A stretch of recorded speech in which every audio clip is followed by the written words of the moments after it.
La difficulté, c'est lorsque je prends des compléments alimentaires à base de vitamine C. Il existe un risque de surdosage. Bien sûr que l'excédent va s'écouler au niveau urinaire. Sauf que le problème, c'est que c'est à quel prix? Il se trouve que cette vitamine C, ça n'est pas du tout de l'acide oxalique, c'est de l'acide ascorbique, ça n'a rien à voir en soi. Si ce n'est que, malheureusement, ces 900 mg supplémentaires vont être transformés à plus de 50%. Ça veut dire que j'ai plus de 450 mg par jour, ce qui est considérable. Alors il y a du calcium aussi, des fois on dit « Ah là, mais il ne faut plus manger de calcium ». Ben non, le fond du problème, c'est l'acide oxalique, c'est pas le calcium.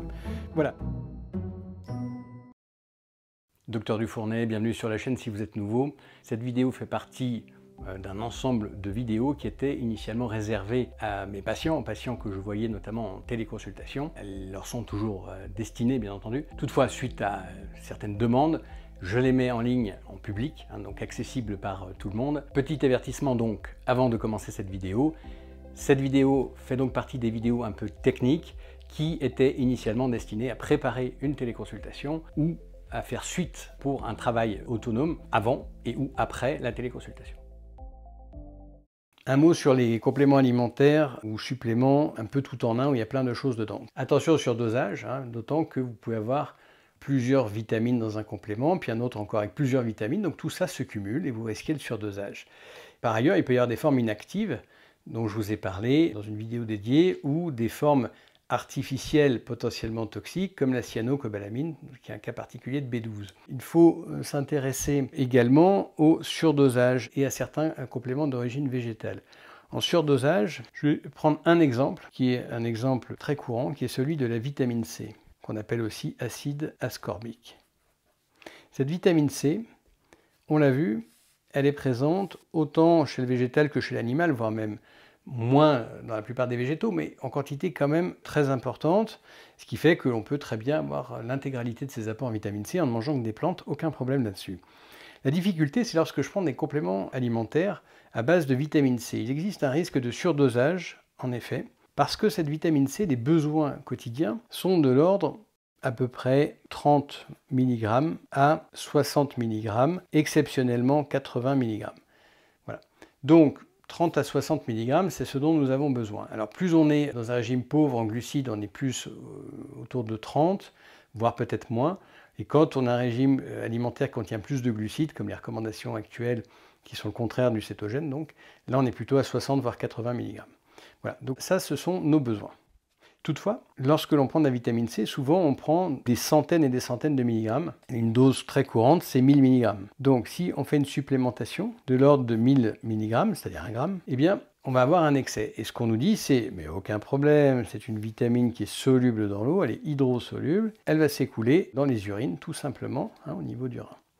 Alors c'est pas tout à fait faux. Bien sûr que l'excédent va s'écouler au niveau urinaire. Sauf que le problème, c'est que c'est à quel prix? En effet, il se trouve que l'excédent, alors là, si je fais la différence entre les deux, eh bien, bon, admettons que je sois généreux et que je dise qu'il y a même 100 mg de besoin, eh bien, là, ça veut dire que par rapport à 1000, j'ai au moins 900 mg de trop.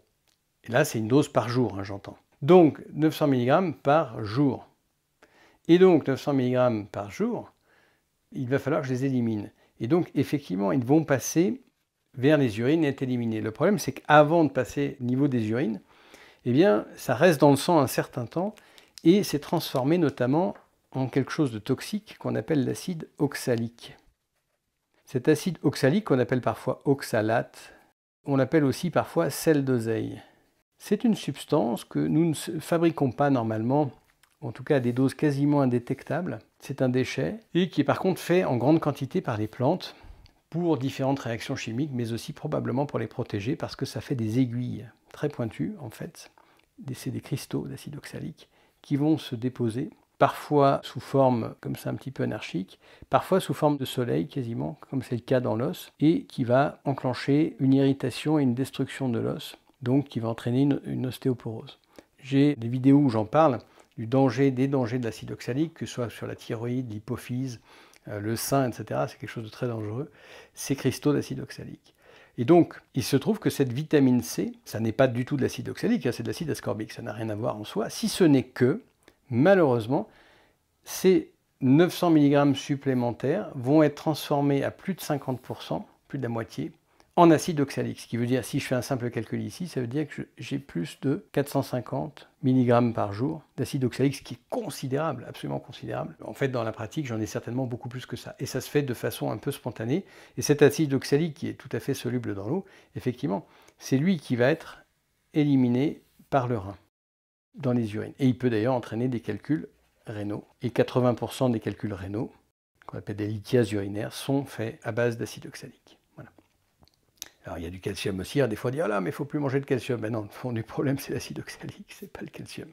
Voilà, donc attention à ça, c'est un véritable problème. Donc le surdosage en vitamine C, oui bien sûr, l'excès est éliminé par les reins, mais sous forme d'acide oxalique, c'est un danger. Attention, c'est dangereux cet acide oxalique, ça entraîne plein de problèmes, donc méfiance. Il ne faut pas dépasser nos besoins, au maximum mettons 80 mg, si vous voulez, mais jamais plus. Voilà. Et attention à ce que l'on prend. Et encore là, j'ai pris un exemple avec 1000 mg, mais certaines personnes, dans certains courants de naturopathie par exemple, mais pas seulement, peuvent multiplier ça par 10, c'est ce qu'on appelle des mégadoses, à tort d'ailleurs, c'est-à-dire plus de 10 grammes par jour, parfois de l'ordre de 12 grammes en général, ce qui est extrêmement dangereux, bien entendu. Je vous rappelle quand même que sur la vitamine C que vous achetez en pharmacie, vous avez un warning en quelque sorte, des précautions en disant attention, si vous faites des calculs, il ne faut pas prendre de vitamine C ou alors extrêmement peu et vous faire bien suivre. Si vous avez des maladies d'acidose rénale, il ne faut pas prendre de la vitamine C parce que ça fait de l'acide oxalique là aussi, qui est donc un acide qui peut être embêtant, etc. Par contre, c'est vrai que ce warning, on ne l'a pas dans les compléments alimentaires parce que dans les compléments alimentaires, eh bien, il n'y a pas la même réglementation. Mais en tout cas, quand vous prenez de la vitamine C qui a fait l'objet d'une mise sur le marché de type médicament, entre guillemets, vous avez ces précautions en disant attention en cas de surdosage, etc. Vous voyez? Donc, méfiance, la vitamine C, on ne peut pas dire que des excès ne vont pas vous nuire. Au contraire, des excès vont clairement vous nuire. Et pour la vitamine C, on est très souvent en excès à cause des suppléments.